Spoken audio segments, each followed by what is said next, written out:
जय हिंद साथियों, स्वागत है आप सबका एक बार फिर से आपके ही अपने चैनल पीसी स्ट्रैटेजी में। कैसे हैं आप सब?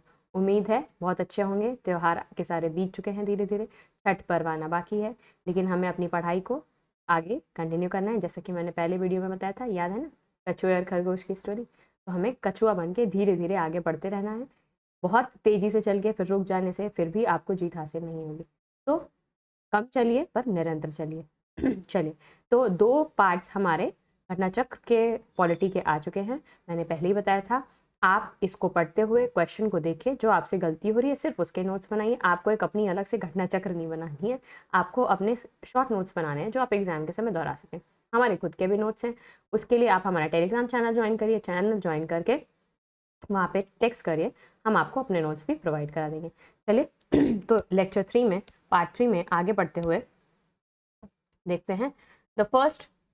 अब यहाँ पे constituent assembly and making of constitution तक हम आ गए हैं।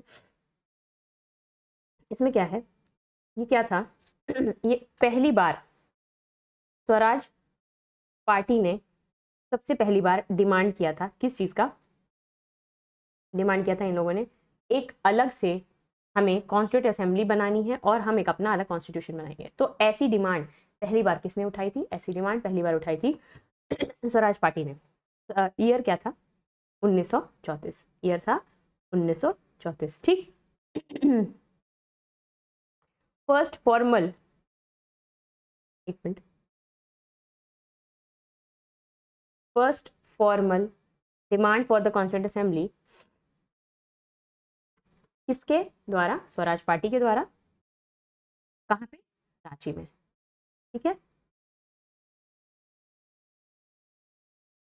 समय क्या था? मई 1934। तो पहली बार अगर क्वेश्चन पूछता है, कई बार पूछा हुआ है, क्वेश्चन पूछेगा पहली बार फॉर्मली कॉन्स्टिट्यूंट असेंबली की डिमांड, जो कि एक कॉन्स्टिट्यूशन हमारे भारत के लिए निर्माण करेगी, किसने किया था? स्वराज पार्टी ने किया था। कब किया था? मई 1934 में। साल क्या था? मई, और 1934 साल था। जगह क्या थी? रांची। पहली बार कॉन्स्टिट्यूंट असेंबली का आइडिया सबसे पहले कौन लेके आए थे? एम.एन. रॉय, 1934 में ही। तो the idea of constituent assembly was put forward by the first time by M N. Roy in the year 1934। ठीक है। इंडियन नेशनल कांग्रेस, स्वराज मतलब सेल्फ रूल जिसको कह सकते हैं, उसकी ऑफिशियली डिमांड की थी। आईएनसी ने कब की थी? आईएनसी ने की थी मई 1934 में। कहाँ पे? पटना में। ठीक है। किसी के भी द्वारा कहाँ हुई थी? तो वो स्वराज पार्टी के द्वारा हुई थी। और आईएनसी के द्वारा कहाँ हुई थी? तो मई 1934 में ही पटना में की गई थी आईएनसी के द्वारा।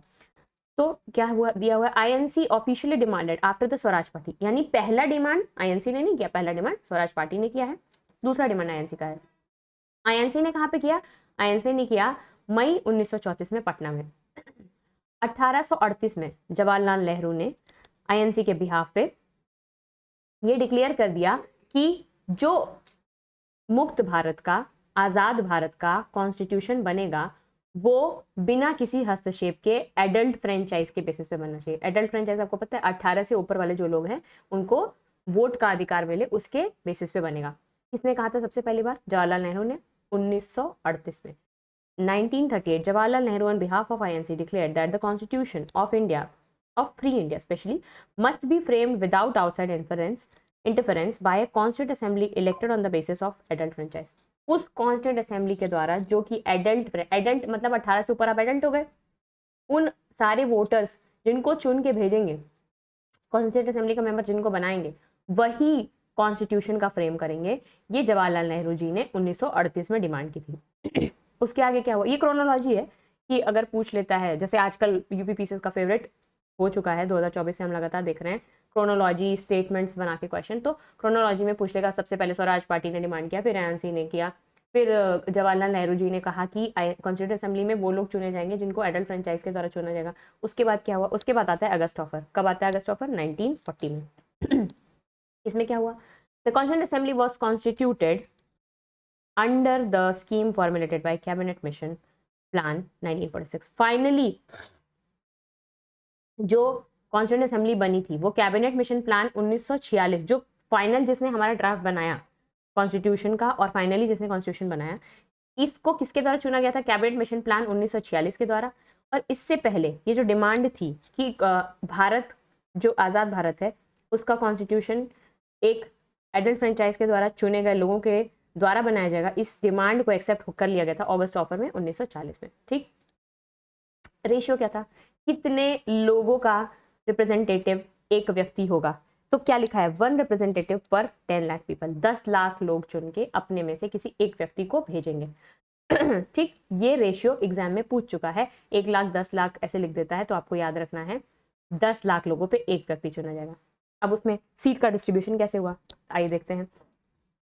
296 were to be allotted by the British and 93 seats को दे दिया गया प्रिंसली स्टेट्स को। 296 सीट्स थी ब्रिटिश इंडिया की और 93 सीट्स थी प्रिंसली स्टेट्स की। ये पूछा हुआ है as it is seat distribution, तो आपको पता होना चाहिए। दो इंपॉर्टेंट फिगर्स हैं यहाँ पे, 296 और 93। देखिए ब्रिटिश इंडिया के पास ज्यादा होगा, सिंपल सी बात है, ज्यादा क्षेत्र में फैला हुआ था, प्रिंसली स्टेट्स बहुत कम रह गए थे, तो 93 प्रिंसली स्टेट्स, 296 ब्रिटिश इंडिया। अब उसमें से जो 296 सीट्स थी ब्रिटिश इंडिया की, उसमें से 292 members were to be drawn from the 11 governors provinces and 4 from the 4 chief commissioner provinces, 1 from each. देखिए क्या हुआ, जो 292 लोग चुने जाने थे वो 11 गवर्नर, जो गवर्नर का प्रोविंस था 11, उनमें से 292 लोग को चुनना था, और जो 4 चीफ कमिश्नर का प्रोविंस था, उस हर चीफ कमिश्नर प्रोविंस से एक एक व्यक्ति चुना जाना था, तो 292 प्लस 4 हो गया 296। ठीक, जो प्रिंसली स्टेट के रिप्रेजेंटेटिव थे, the representatives of princely states were to be nominated. यहां नॉमिनेशन हुआ है, प्रिंसली स्टेट वालों ने नॉमिनेट किया था। ऊपर इससे पहले हमने क्या देखा था, इससे पहले हमने देखा था इलेक्ट है, यहाँ पे जो प्रिंसली स्टेट्स वाले थे इन लोगों ने नॉमिनेट करके भेजा था। ठीक, as by the heads of the princely states, उन लोगों ने अपने पास से किसी को नॉमिनेट करके भेज दिया था। Elections to the constituent assembly for 296 seats were held in July August 1946। तो क्वेश्चन पूछ चुका है कि कॉन्स्टिट्यूएंट असेंबली के लिए इलेक्शन कब हुआ था, तो जुलाई अगस्त 1946 में इसके लिए इलेक्शन हुआ था। कितनी सीटों पे, 296 सीटों पे। कितनी सीटों पे, 296 सीटों पे। ठीक है, 296 ही सीट पे क्यों हो रहा है, क्योंकि 93 क्या है, प्रिंसली स्टेट्स वाले हैं। प्रिंसली स्टेट्स में क्या हो रहा है, नॉमिनेशन हो रहा है, तो ये याद रखना है, सिंपल एज इट इज। अब क्या हुआ, जब 296 सीट पे इलेक्शन होता है, उसमें से जो 208 सीट है उसको आईएनसी जीत लेती है, इंडियन नेशनल कांग्रेस जीत जाती है। मुस्लिम लीग कितनी सीट जीतती है, 73 सीट जीतती है। बहुत ही इंपॉर्टेंट है, ध्यान से आराम आराम से हमको पढ़ना है। आईएनसी ने जीत लिए 296 में से 208 सीट, किसने जीत लिया, आईएनसी ने। 73 सीट जीत लिए मुस्लिम लीग ने, और कुछ स्मॉल और इंडिपेंडेंट कैंडिडेट, जैसे नहीं आज भी निर्दलीय लोग खड़े जाते हैं, तो कुछ स्मॉल ग्रुप्स और इंडिपेंडेंट लोग 15 सीट जीत जाते हैं। ठीक, 296 में से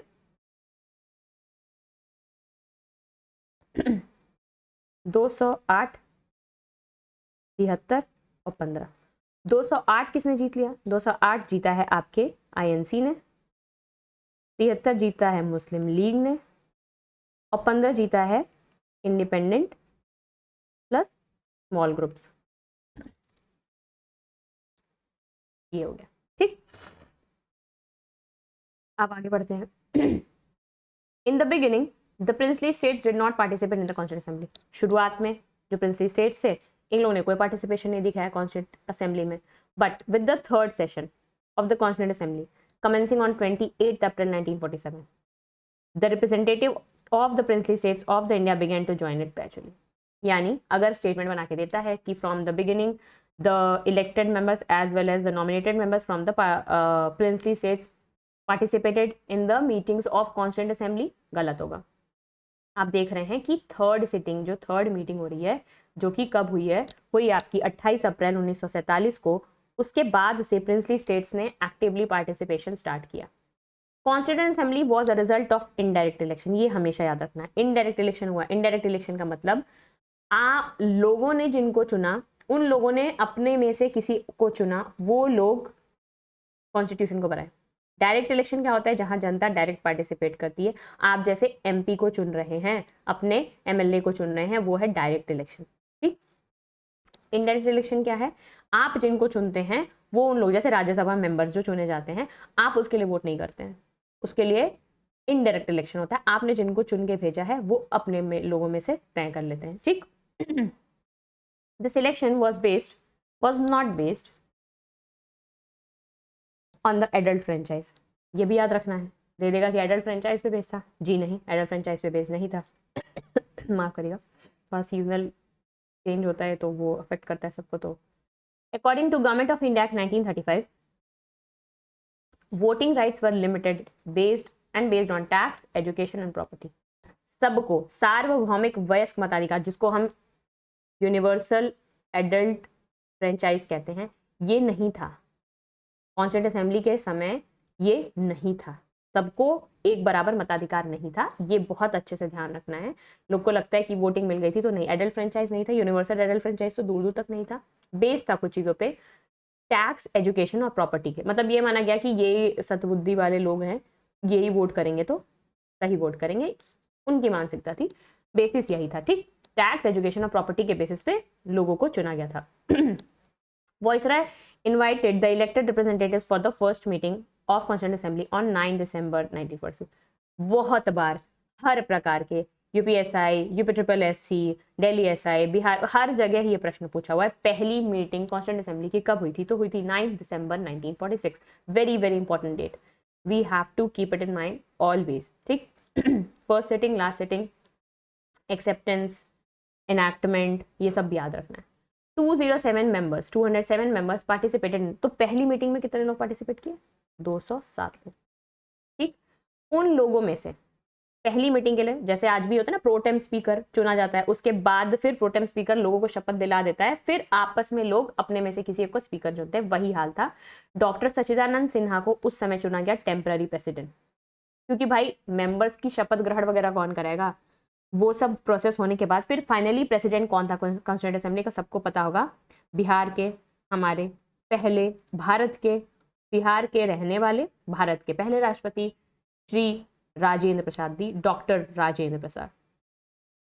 इस दिन ये भी हमेशा ध्यान रखना है, 9 दिसंबर 1946 को जब फर्स्ट सिटिंग हो रही है, उस दिन राजेंद्र प्रसाद जी को नहीं चुना गया है, उस दिन डॉक्टर सच्चिदानंद सिन्हा जी चुने गए। इनका इलेक्शन बाद में हो रहा है 11 दिसंबर 1946 को, तब वो चुने जा रहे हैं प्रेसिडेंट, यूनानिमसली इलेक्टेड। यूनानिमसली का मतलब होता है एक मत, इसको किसी ने कोई विरोध नहीं किया। ठीक, कुल समय कितना लगा, ये भी बहुत बार पूछा गया है, हर प्रकार की परीक्षा में पूछा गया है। 2 year 11 month 18 days, 2 year 11 month 18 days। ठीक, अब कहीं कहीं कुछ इसको लेके मतभेद है, कहीं 17 लिखा है, कहीं 18 लिखा है, पर मोस्टली एक्सेप्टेबल सारे एग्जाम, सारे आयोग के द्वारा 2 year 11 month and 18 days है। ठीक है, ये किस कार्य में इतना समय लगा? कॉन्स्टिट्यूशन बनाने में। किसके द्वारा? कॉन्स्टिट्यूएंट असेंबली के द्वारा कॉन्स्टिट्यूशन बनाने में 2 साल 11 महीने 18 दिन। बार बार इसको रट लेना है एकदम, ठीक है। 2 साल 11 महीने 18 दिन का समय लगा है।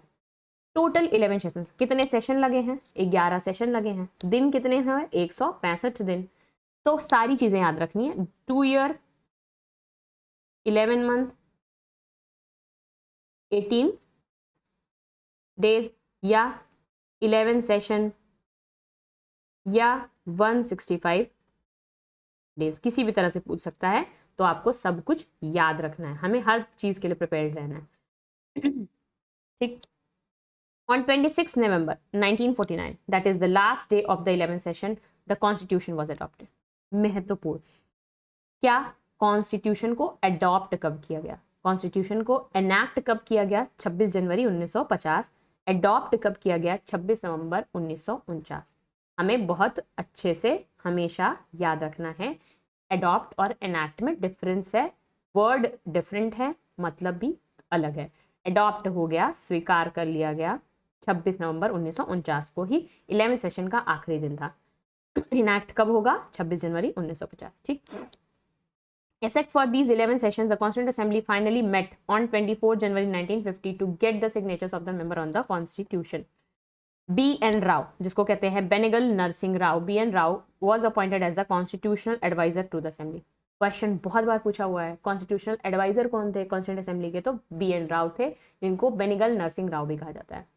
26 नवंबर 1949 को ये इसी तरह से कॉन्स्टिट्यूशन में लिखा हुआ है, प्रियम्बल में आपने देखा होगा, स्टार्टिंग में हम लोग यही पढ़ते हैं, the people of India adopted, enacted and gave to themselves the constitution of India. ये लिखा हुआ है। Some provisions of the constitution came into effect on, कुछ तो 26 नवंबर से ही इफेक्ट में आ गए, पूरी तरह से कब आया, फोर्स में कब आया, 26 जनवरी 1950 केम इनटू फोर्स। जैसे लॉज भी बनते हैं ना, आरटीआई का लॉ कब आया, फिर आरटीआई केम इनटू फोर्स, दोनों अलग अलग चीज़ें हैं।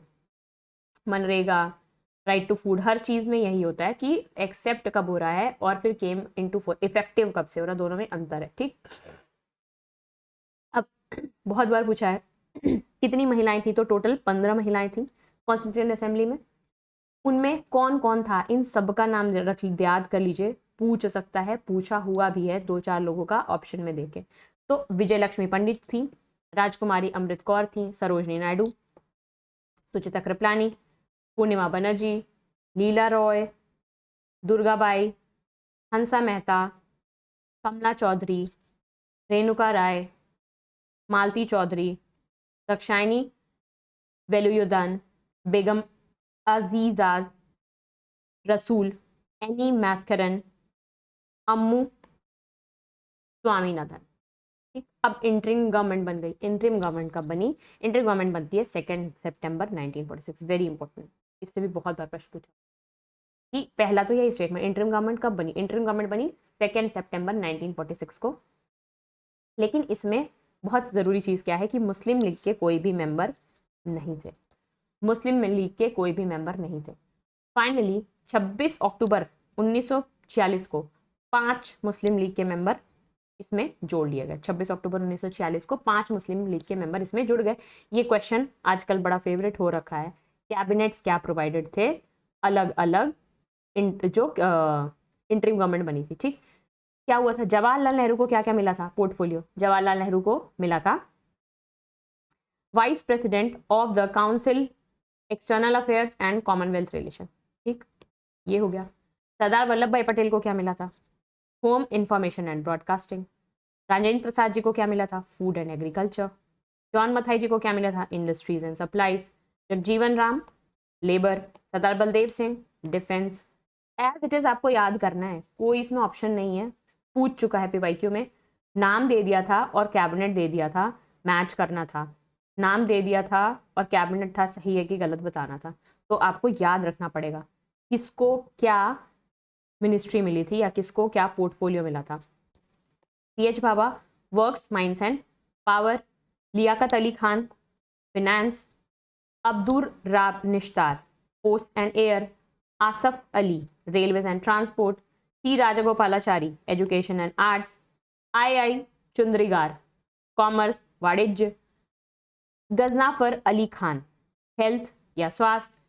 जोगेंद्र नाथ मंडल, लॉ, कानून मंत्री। ठीक है, जवाहरलाल नेहरू को ये वाइस प्रेसिडेंट थे काउंसिल के और एक्सटर्नल अफेयर और कॉमनवेल्थ रिलेशनशिप को संभालने के लिए जवाहरलाल नेहरू जी मंत्री बने। सरदार वल्लभ भाई Patel, home information and broadcasting.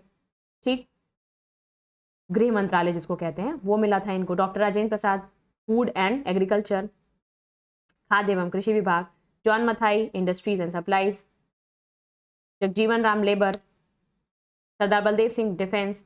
CH Bhabha, works, mines and power. Liaquat Ali ji को फिनेंस। अब्दुल राब निश्तार को ports and air. Asaf Ali, railways and transport. C Rajagopalachari, education and arts. I Chundrigar को मिला है कॉमर्स। गजनाफर अली खान को मिला है हेल्थ। जोगेंद्र नाथ जी को मिला है लॉ। चलिए, ये काफी ज्यादा इसमें एक यहाँ पे पोर्टफोलियो दिया हुआ है और आगे हमने पढ़ा, ये काफी इंपॉर्टेंट है। देखिए इतने समय इतना समय हमने ले लिया पर ये बहुत इंपॉर्टेंट, ये ध्यान रखना है सारी चीजें। ये बहुत मतलब इतने से पेज से इस बार भी क्वेश्चन बने हुए थे, स्टेटमेंट में क्वेश्चन आया हुआ था हर बार। ये टॉपिक तो मतलब आप आज से उठा के 30 साल का पेपर देख लेंगे क्या, मतलब इट्स नेक्स्ट टू इम्पॉसिबल कि आपको हर साल यहाँ से क्वेश्चन ना मिले। तो इसको एक टॉपिक की वीडियो ऐसे ही रखते हैं, इसको आराम से देख लीजिएगा, नोट्स बना लीजिएगा। इसके वैसे तो मैं हर टॉपिक के साथ क्वेश्चन कराने का मैंने सोच रखा है, बस इसके क्वेश्चंस को अलग से करवाते हैं। जल्दी से मिलते हैं नेक्स्ट वीडियो में। जय हिंद।